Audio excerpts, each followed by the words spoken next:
विद्यार्थी मित्र हो, आपला उष्णता या पाठाचा यापूर्वीचे जे 2 भाग झालेले आहेत त्याच्यामध्ये आपण उष्णतेबद्दलची जी माहिती घेतली त्याच्यामध्ये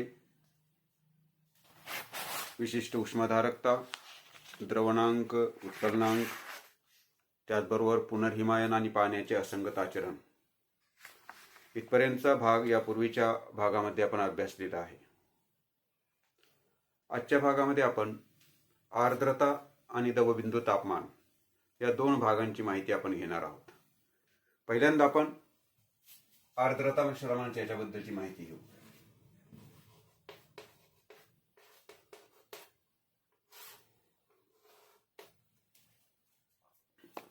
विद्यार्थी मित्र हो, आपण यापूर्वी अभ्यासलेलंच आहे की आपल्या पृथ्वीवरचा जो पाणी आणि जमीन यांचं जे वितरण आहे जवळपास आपल्या भूपृष्ठावर आपल्या पृथ्वीवर 71% भाग पाण्याने व्यापलेला आहे. या पाण्याचं सतत बाष्पीभवन होत असतं आणि बाष्पीभवन होऊन तयार झालेली जी बाष्प आहे म्हणजे पाण्याची वाफ आहे ती पाण्याची वाफ ही हवेमध्ये मिसळत असते.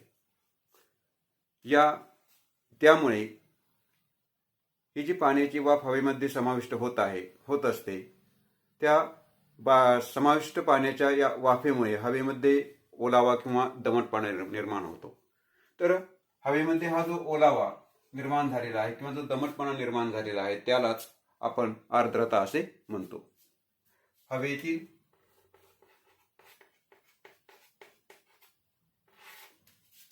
पाण्याच्या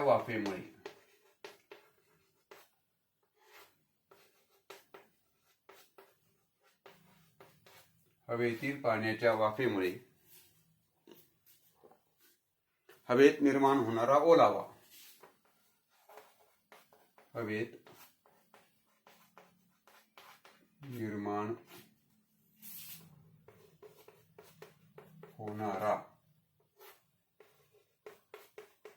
ओलावा किंवा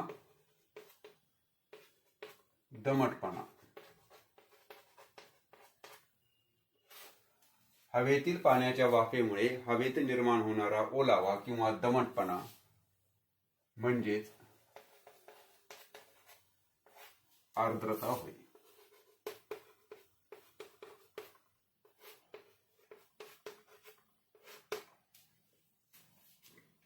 पाण्याच्या बाष्पीभवनामुळे जे बाष्प निर्माण होतं म्हणजे पाण्याची वाफ निर्माण होते ती पाण्याची वाफ हवेमध्ये सामावली जाते आणि हवेमध्ये पाण्याची वाफ सामावली गेल्यामुळे हवेमध्ये जो ओलसरपणा किंवा ओलावा निर्माण होतो किंवा हवेला जो दमटपणा प्राप्त होतो त्यालाच आपण हवेची आर्द्रता असे म्हणतो. ही जी आर्द्रता आहे ही आर्द्रता पाण्याच्या बाष्पीभवनामुळे जे बाष्प हवेमध्ये म्हणजे सामावलं जातं त्या सामावले गेलेल्या बाष्पामुळे हवेला जो दमटपणा किंवा हवेला जो ओलसरपणा प्राप्त झालेला असतो त्यालाच आपण हवेची आर्द्रता असे म्हणतो. आता याच्यामध्ये हवेतील पाण्याच्या वाफेचे प्रमाण किंवा हवेची आर्द्रता ही कशाच्या स्वरूपामध्ये मोजली जाते तर हवेतील पाण्याच्या वाफेचे प्रमाण किंवा हवेचा ओलसरपणा किंवा हवेची जी आर्द्रता आहे ती आर्द्रता ही निरपेक्ष आर्द्रतेच्या स्वरूपामध्ये मोजली जाते. पण निरपेक्ष आर्द्रता कशाला म्हणायचं हे आपण आधी विचारात घेऊ. निरपेक्ष आर्द्रता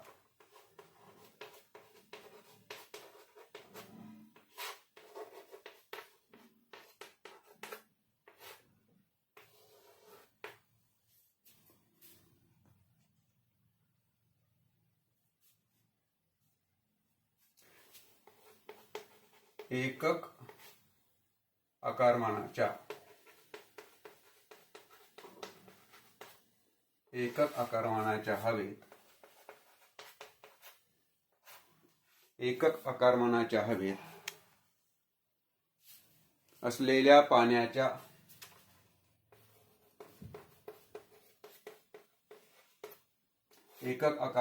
हवेत असलेल्या पाण्याच्या वाफेच्या वस्तुमानास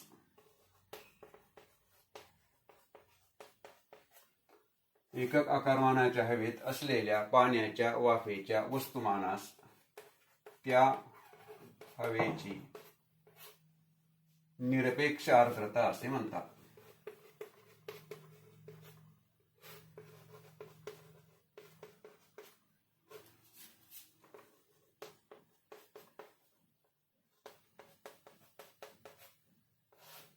एकक आकारमानाच्या हवेत असलेल्या पाण्याच्या वाफेच्या वस्तुमानास त्या हवेची निरपेक्ष आर्द्रता असे म्हणतात.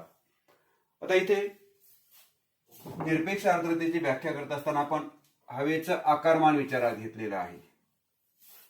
एकक आकारमानाच्या हवेत असलेल्या प्रत्यक्ष पाण्याच्या वाफेचं जे वस्तुमान आहे त्याच्यामध्ये समाविष्ट असलेली जी पाण्याची वाफ आहे त्याचं जे वस्तुमान आहे ते वस्तुमान म्हणजे त्या हवेची निरपेक्ष आर्द्रता. आता ही निरपेक्ष आर्द्रतेचं मापन करण्यासाठी जे एकक वापरलं जातं ते एकक आहे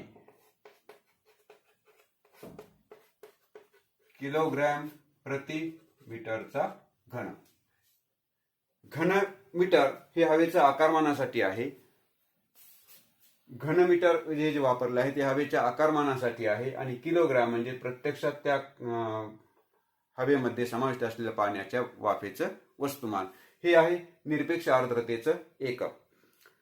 पण एक महत्वाची गोष्ट इथे आपल्याला लक्षात ठेवायची आहे की हवेमध्ये बाष्प सामावून घेण्याची हवेची जी क्षमता असते ती क्षमता ठराविक आकारमानाच्या हवेची क्षमता ही बाष्प सामावून घेण्याची क्षमता ही त्याच्या तापमानानुसार बदलत असते. म्हणून हवेतील आर्द्रता ही निरपेक्ष आर्द्रतेच्या स्वरूपामध्ये आपल्याला मापन करता येत नाही, कारण तापमानामध्ये थोडा जरी बदलला तरी त्याच्यामध्ये समाविष्ट असले पाणी बाष्प धारण करण्याची त्याची क्षमता ही सतत बदलत असते. त्याच्यामुळे आपल्याला निरपेक्ष आर्द्रतेच्या साह्याने एखादी हवा दमट आहे का, कोरडी आहे, कशी आहे, तर हे आपल्याला निरपेक्ष आर्द्रतेच्या स्वरूपामध्ये सांगता येत नाही. त्याचं कारण असं की हवेच्या तापमानामध्ये बदल होत गेला की त्याची बाष्प धारण करण्याची क्षमता सुद्धा बदलत जाते. म्हणून हवेचा कोरडेपणा किंवा दमटपणा व्यक्त करण्यासाठी हवेचा कोरडेपणा किंवा दमटपणा व्यक्त करण्यासाठी आपल्याला निरपेक्ष आर्द्रतेच्या ऐवजी सापेक्ष आर्द्रता वापरावी लागते. आता आपण सापेक्ष आर्द्रता कशाला म्हणायचं हे आधी विचारात घेऊ. हवेमध्ये समाविष्ट असलेल्या पाण्याच्या वाफेचं जे वस्तुमान आहे ते एकक आकारमानाच्या हवेमध्ये समाविष्ट असलेल्या पाण्याच्या वाफेच्या वस्तुमानास आपण त्या हवेची निरपेक्ष आर्द्रता असे म्हणतो. आता यापूर्वी आपण आर्द्रतेचा उल्लेख केला की आर्द्रता म्हणजे हवेमध्ये असलेले वाफे म्हणजे हवेमध्ये असलेला ओलावा किंवा दमटपणा. तो हवेला ओलावा किंवा दमटपणा कशामुळे प्राप्त होतो, तर हवेमध्ये जे पाण्याचे वाफ किंवा बाष्प समाविष्ट झालेला आहे त्याच्यामुळे तो ओलसरपणा किंवा दमटपणा हवेला प्राप्त होतो. परंतु कोणत्याही हवेचे ओलसरपणा म्हणजे दमटपणा किंवा कोरडेपणा याची जाणीव किंवा आपल्याला केवळ त्या हवेमध्ये समाविष्ट असलेल्या पाण्याच्या वाफेने निश्चित करता येत नाही. म्हणजेच केवळ निरपेक्ष आर्द्रतेने आपल्याला हवा दमट आहे का हवा कोरडी आहे हे निश्चित करता येत नाही. त्याचं कारण असं की एखादी हवेची एखाद्या ठराविक आकारमानाच्या हवेची बाष्प धारण करण्याची जी क्षमता आहे ती क्षमता ही त्या हवेच्या तापमानावर अवलंबून असते. तापमानामध्ये बदल होत गेला म्हणजे तापमान वाढत गेलं की त्याची बाष्प धारण करण्याची क्षमता वाढत जाते आणि तापमान कमी होत गेलं की त्याची बाष्प धारण करण्याची क्षमता कमी होते. म्हणजे हवा बाष्प संपृक्त आहे. म्हणजे बाष्प संपृक्त कशाला म्हणायचं आणि बाष्प असंपृक्त कशाला म्हणायचं हे आपण या आर्द्रतेनंतर आपण पाहणारच आहोत. परंतु सध्या फक्त एवढंच लक्षात घ्यायचं, बाष्प संपृक्त हवा म्हणजे त्या विशिष्ट तापमानास त्या हवेमध्ये बाष्प धारण करण्याची जी क्षमता आहे त्या क्षमते एवढं बाष्प असणे त्याला म्हणायचं बाष्प संपृक्त हवा. मग हवेचा बाष्प संपृक्तपणा हा त्याच्या हवेच्या दोन घटकावर अवलंबून असतो. हवेमध्ये प्रत्यक्ष समाविष्ट असलेलं बाष्प आणि त्याचं तापमान, त्या हवेचं तापमान. मग त्याच्यावरूनच हवेची दमटपणा आणि हवेचा कोरडेपणा हे आपल्याला निश्चित करता येतो. परंतु तापमानामध्ये होणाऱ्या बदलामुळे हवा बाष्पसंपृक्त आहे किंवा नाही, किंवा बाष्पसंपृक्त हवा तापमान वाढलं तर असंपृक्त होऊ शकते आणि बाष्पसंपृक्त हवा तापमान कमी झाल्या किंवा बाष्प असंपृक्त हवा सुद्धा तापमान कमी झाल्यामुळे बाष्पसंपृक्त होऊ शकते. तर या गोष्टीचा विचार केला असता मग हवेचा कोरडेपणा आणि दमटपणा ठरवण्यासाठी सापेक्ष आर्द्रता ही संकल्पना वापरली जाते. आता सापेक्ष आर्द्रता म्हणजे नेमकं काय?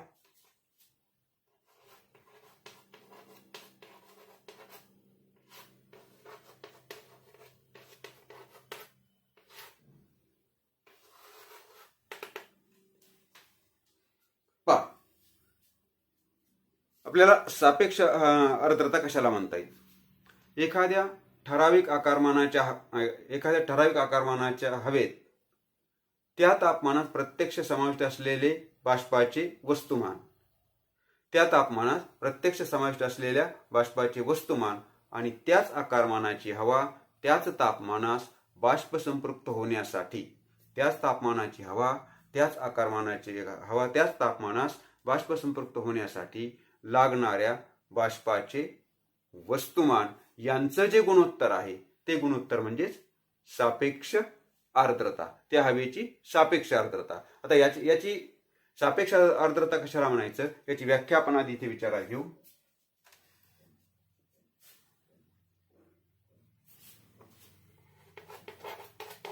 हवेच्या ठराविक आकारमानात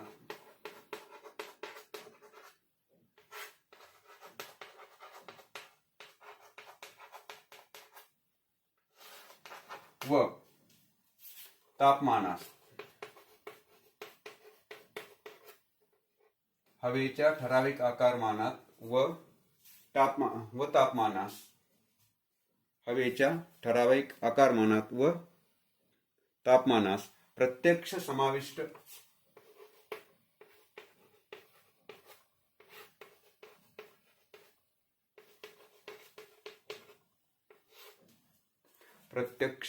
समाविष्ट बाष्पाचे वस्तुमान,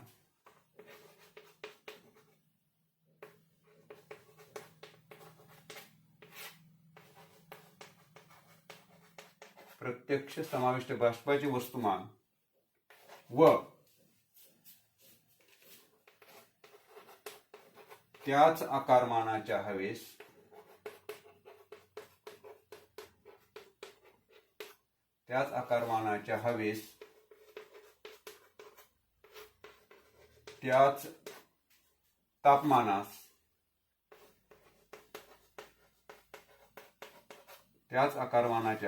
त्याच तापमानास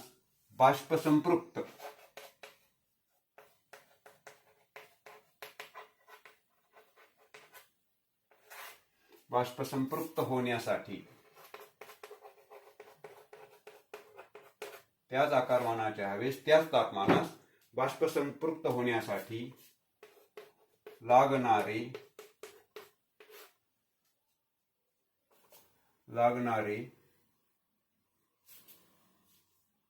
बाष्पाचे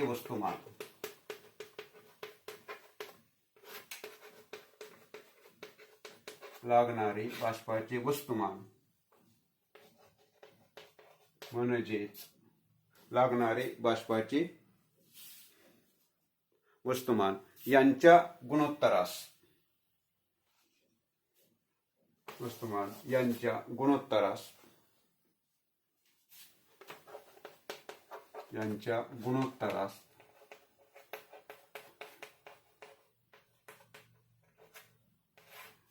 सापेक्ष आर्द्रता असे म्हणतात.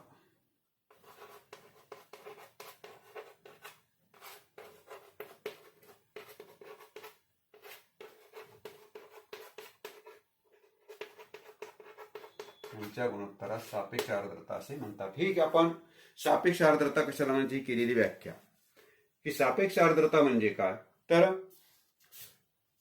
हवेच्या ठराविक आकारमानात व तापमानास, प्रत्यक्ष समाविष्ट बाष्पाचे वस्तुमान व त्याच आकारमानाच्या हवेस त्याच तापमानास बाष्प संपृक्त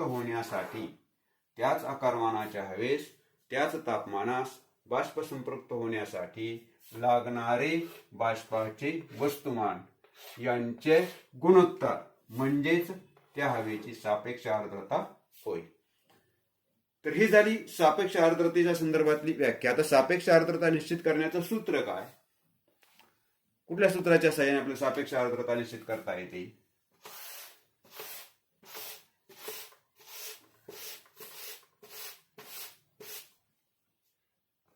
सापेक्ष आर्द्रता बरोबर आहे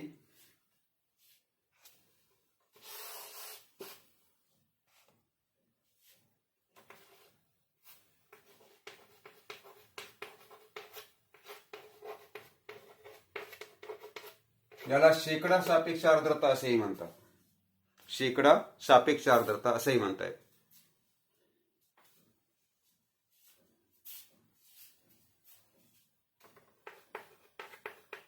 दिलेल्या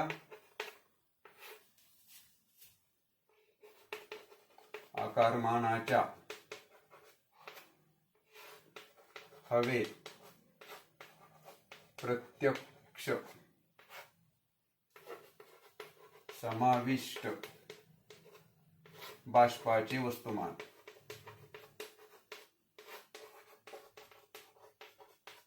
दिलेल्या आकारमानाच्या हवेत प्रत्यक्ष समाविष्ट बाष्पाचे वस्तुमान छेदस्थानी त्याच आकारमानाच्या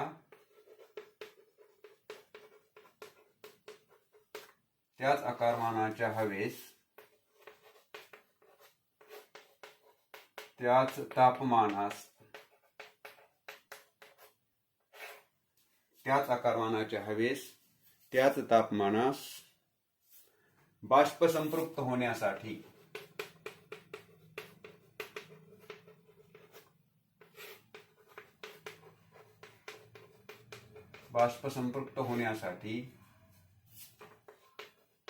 लागणारे बाष्पाचे वस्तुमान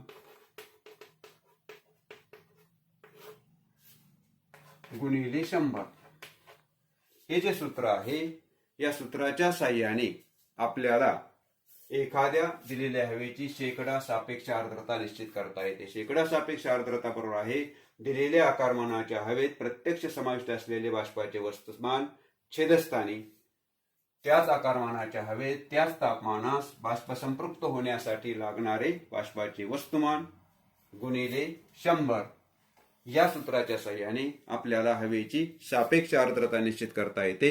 आणि हवेच्या सापेक्ष आर्द्रतेवरून एखादी हवा कोरडी आहे का दमट आहे, म्हणजे हवेचा कोरडेपणा व दमटपणा आपल्याला सापेक्ष आर्द्रतेवरून निश्चित करता येते. म्हणजे जर सापेक्ष आर्द्रता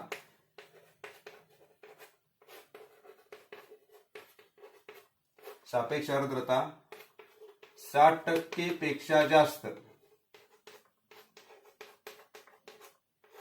जर सापेक्ष आर्द्रता 60% पेक्षा जास्त असेल तर ती हवा ही दमट हवा असते. जर एखाद्या हवेची सापेक्ष आर्द्रता ही 60% पेक्षा जास्त असेल तर त्या हवेला दमट हवा म्हणतात. आणि जर सापेक्ष आर्द्रता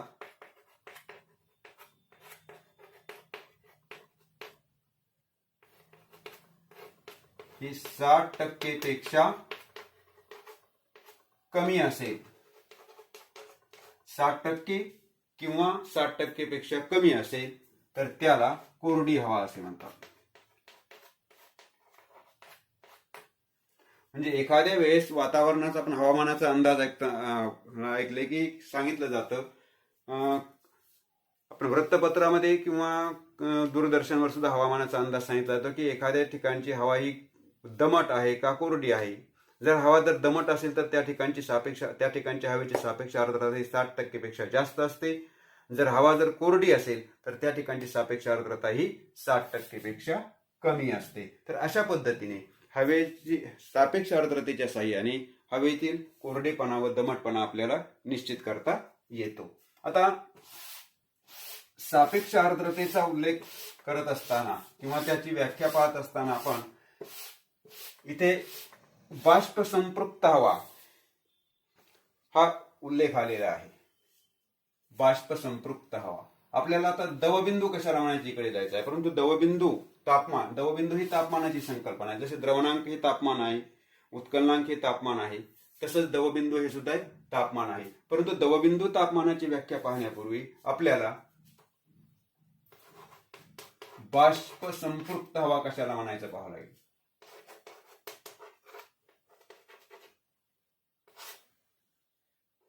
बाष्प संपृक्त हवा, बाष्प संपृक्त हवा आणि बाष्प संपृक्त हवा आणि बाष्प असंपृक्त हवा आधी आपल्याला अभ्यासायची आहे. किंवा बाष्प संपृक्त हवा कशाला म्हणायचं किंवा ही नेमकी काय संकल्पना आहे.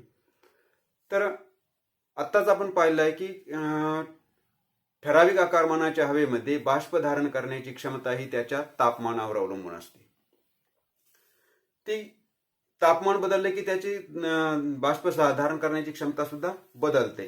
परंतु एखादी हवा बाष्प संपृक्त आहे म्हणजे नेमका संपृक्त या शब्दाचा अर्थ आहे की त्याची धारण करण्याची क्षमता जेवढी आहे त्या क्षमते एवढा तो घटक अस्तित्वात असणे. संपृक्त म्हणजे परिपूर्ण किंवा थोडक्यामध्ये परिपूर्ण हा त्याचा जरी पूर्ण अर्थ होत नसला तरी थोडक्यामध्ये त्या पद्धती म्हणजे त्या प्रकारचा म्हणजे कसं, जर समजा ठराविक आकारमानाची हवा आहे म्हणजे जर आपण समजा असा विचारात घेतले की 1 घनमीटर आकारमानाची हवा आहे. 1 घनमीटर आकारमानाच्या हवेची जर 40°C तापमान असेल, 40°C तापमानाला त्याच्यामध्ये जवळपास 49 ग्रॅम बाष्प सामावलं जातं. 49 ग्रॅम बाष्प सामावलं जातं. मग समजा 40°C तापमानाला त्या 1 घनमीटर आकारमानाच्या हवेमध्ये जर 49 ग्रॅम बाष्प असेल तर ती झाली बाष्प संपृक्त हवा. म्हणजे बाष्प संपृक्त हवा असणे म्हणजे काय की त्या विशिष्ट आकारमानाच्या हवेमध्ये त्या विशिष्ट तापमानाला त्या हवेची बाष्प धारण करण्याची जेवढी क्षमता आहे त्या क्षमतेच्या जवळपास बाष्प त्याच्यामध्ये असणं म्हणजेच कमाल मर्यादे एवढे बाष्प, जास्तीत जास्त बाष्प त्याच्यामध्ये क्षमतेच्या जवळपास म्हणजे जास्तीत जास्त बाष्प त्याच्यामध्ये असणं म्हणजेच कमाल मर्यादा. ती झाली कमाल मर्यादा. म्हणजे कमाल म्हणजे धारण करण्याची जेवढी क्षमता आहे तेवढी ती जास्तीत जास्त क्षमता. तर अशा एखाद्या ठराविक आकारमानाच्या हवेमध्ये कमाल मर्यादे एवढं बाष्प धारण केलेलं असणे म्हणजे ती झाली हवा ही बाष्प संपृक्त हवा.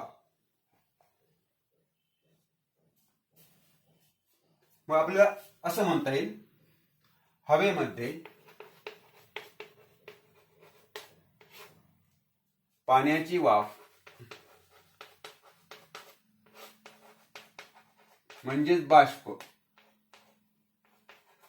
हवेमध्ये पाण्याची वाफ म्हणजेच बाष्प. हवेमध्ये पाण्याची वाफ म्हणजेच बाष्प.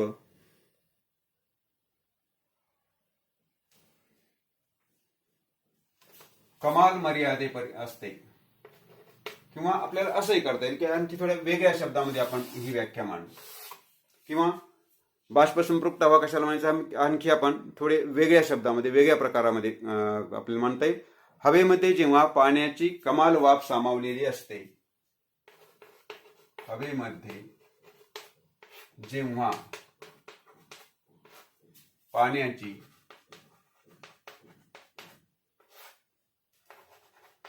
कमाल वाफ म्हणजे जास्तीत जास्त वाफ,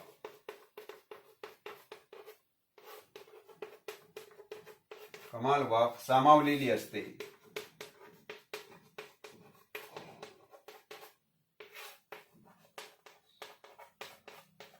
त्या हवेस बाष्प संपृक्त हवा असे म्हणतात.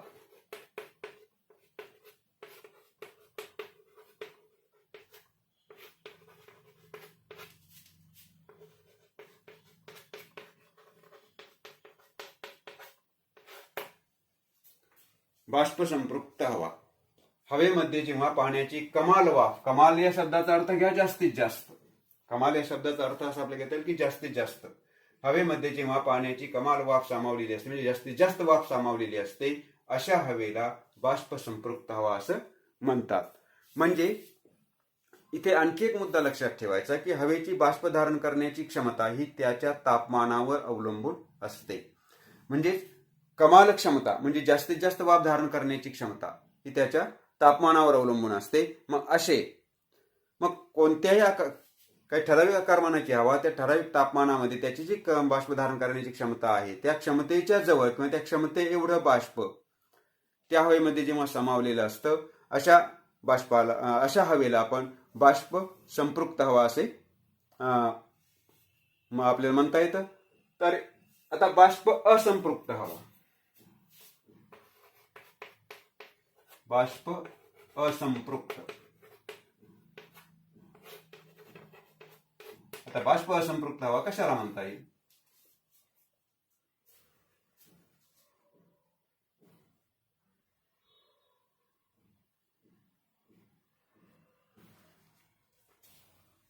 आता आपण उल्लेख केला की आता आपण पाहिलं की ठराविक आकारमानाच्या हवेची बाष्प धारण करण्याची क्षमता ही त्याच्या तापमानावर अवलंबून असते. म्हणजे त्याची कमाल क्षमता तापमानावर निश्चित असते. त्या ठराविक तापमानाला त्या हवेमध्ये त्याच्या मर्यादे एवढं म्हणजेच कमाल बाष्प समाविष्ट असलेलं असतं तेव्हा त्या हवेला आपण बाष्प संपृक्त हवा असं म्हणायचं. आणि त्या बाष्प असंपृक्त म्हणजे हवेमध्ये कमाल मर्यादेपेक्षा कमी बाष्प सामावलेले असते. जेव्हा हवेमध्ये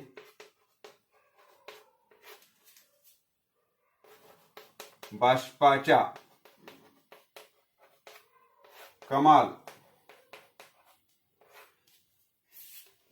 मर्यादेपेक्षा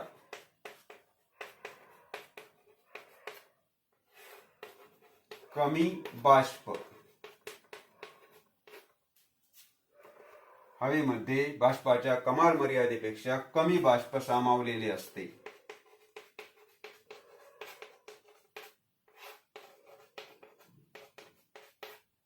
अशा हवेस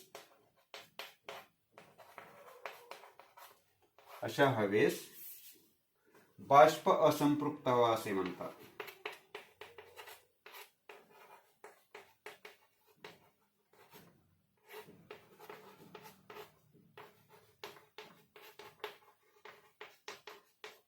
अशा हवेस बाष्प असंपृक्त हवा असे म्हणतात.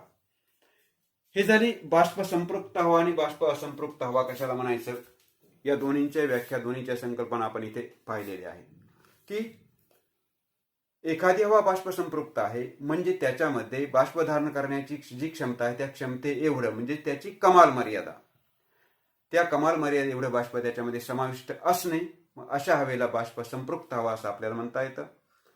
आणि बाष्प असंपृक्त म्हणजेच बाष्प धारण करण्याची जी क्षमता आहे म्हणजेच कमाल मर्यादा जी आहे त्याच्यापेक्षा कमी बाष्प हवेमध्ये समाविष्ट असणे म्हणजेच ती झाली बाष्प असंपृक्त हवा. आता एखादी हवा बाष्प संपृक्त असणे आणि बाष्प असंपृक्त असणे हे जसं त्याच्या हवेतील ठराविक आकारमानाच्या हवेवर अवलंबून असतं तसंच त्या ठराविक आकारमानाच्या हवेचं जे तापमान आहे त्या तापमानावर सुद्धा अवलंबून असतं. हवेचं तापमान वाढत गेलं की त्याची बाष्प धारण करण्याची कमाल मर्यादा सुद्धा वाढत जाते आणि हवेचं तापमान कमी कमी होत गेलं की त्याचं बाष्प धारण करण्याची क्षमता सुद्धा कमी होते. आता याचा परिणाम आपल्याला कधी कधी हिवाळ्यामध्ये जाणवतो की दिनमानाच्या कालावधीमध्ये, दिवसभराच्या कालावधीमध्ये पाण्याची वाफ हवेमध्ये समाविष्ट होते. रात्रीच्या वेळेस जेव्हा तापमान कमी कमी होऊ लागतं तेव्हा हवेची बाष्प धारण करण्याची क्षमता सुद्धा कमी होते. जेव्हा हवेची अशी तापमान कमी झाल्यामुळे हवेची बाष्प धारण करण्याची क्षमता कमी होऊ लागते तेव्हा त्या हवेमध्ये जे समाविष्ट असलेले जे बाष्प आहे त्या बाष्पामुळेच हवा तापमान कमी झाल्यामुळे बाष्प संपृक्त बनते आणि जास्तीचं जे बाष्प आहे त्या बाष्पाचं रूपांतर जलबिंदूमध्ये किंवा पाण्यामध्ये होऊ लागतं. त्यालाच आपण सकाळच्या वेळेला आपण दव पडणे म्हणतो, धुकं पडणे म्हणतो. तर असं जे दव आहे, की ज्या तापमानाला असं दव निर्माण होतं, ते जे तापमान असतं त्या तापमानाला आपल्याला दवबिंदू तापमान असं म्हणता येतं.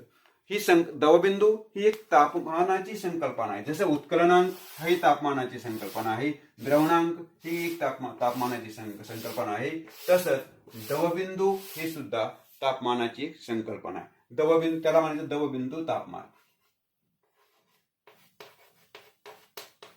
दवबिंदू तापमान.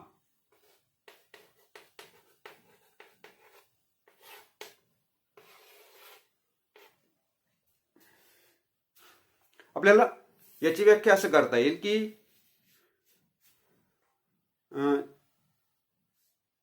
ज्या तापमानास समाविष्ट बाष्पाच्या वस्तुमानानेच हवा ही बाष्पसंपृक्त बनते, त्या तापमानाला दवबिंदू तापमान असे म्हणता येईल. म्हणजेच याच्यामध्ये बाष्प धारण करण्याची क्षमता तापमानावर जशी अवलंबून असते, त्याच्यामध्ये अधिकचं बाष्प समाविष्ट न होता आहे त्याच बाष्पाने तापमान कमी झाल्यामुळे हवा जेव्हा बाष्प संपृक्त बनते, तेव्हा हे जे तापमान आहे त्या तापमानाला दवबिंदू तापमान असं आपल्याला म्हणता येतं. आपल्याला असं म्हणता येईल, एका विशिष्ट तापमानाची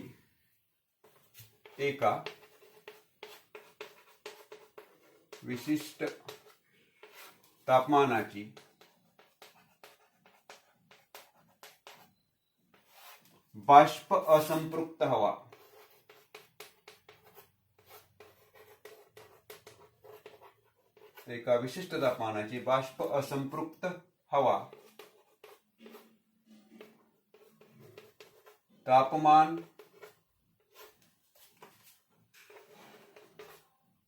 कमी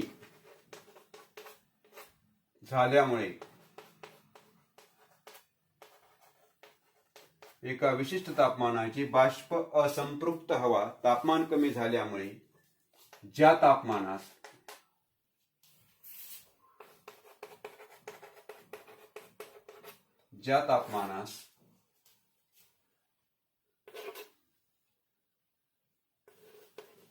समाविष्ट बाष्पामुळे किंवा ज्या तापमानास बाष्प संपृक्त बनते,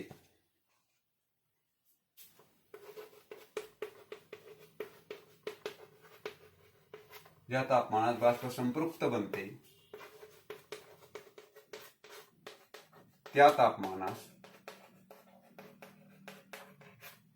तापमानास दवबिंदू तापमान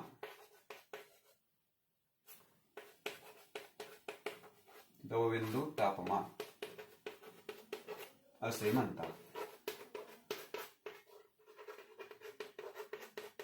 दवबिंदू तापमान असे म्हणतात. दवबिंदू ही तापमानाची एक संकल्पना आहे. म्हणजे ती कशी आहे बघा, हवेचं तापमान कमी होत गेल्यामुळे त्या हवेची बाष्प धारण करण्याची क्षमता सुद्धा कमी होत जाते. हवेचं तापमान कमी होत गेल्यामुळे त्या हवेची बाष्प धारण करण्याची क्षमता सुद्धा कमी होत जाते. ती बाष्प धारण करण्याची क्षमता कमी झाल्यामुळे तीच ठराविक आकारमानाची हवा बाष्प संपृक्त बनते. बाष्प धारण करण्याची क्षमता कमी झाल्यामुळे ती बाष्प संपृक्त बनते. तर ही ज्या तापमानाला अशी बाष्प संपृक्त बनेल त्या तापमानाला दवबिंदू तापमान असे म्हणतात. आणि जेव्हा तापमान असं दवबिंदू तापमाना एवढं कमी होतं, तेव्हा त्या हवेमध्ये जास्तीचं जे बाष्प धारण केलेलं असतं त्या बाष्पाचं रूपांतर म्हणजे पाण्याच्या थेंबामध्ये होऊ लागतं. आणि असे पाण्याचे थेंब आपल्याला हवेमध्ये तरंगताना दिसू शकतात, किंवा सकाळच्या वेळेला झाडांच्या पानांच्या कडांवरती असे जमा झालेले आपल्याला दिसून येतात, किंवा सकाळच्या वेळेला आपण धुकं पडले जे आपण म्हणतो ते सुद्धा दवबिंदू तापमानाचा परिणाम आहे.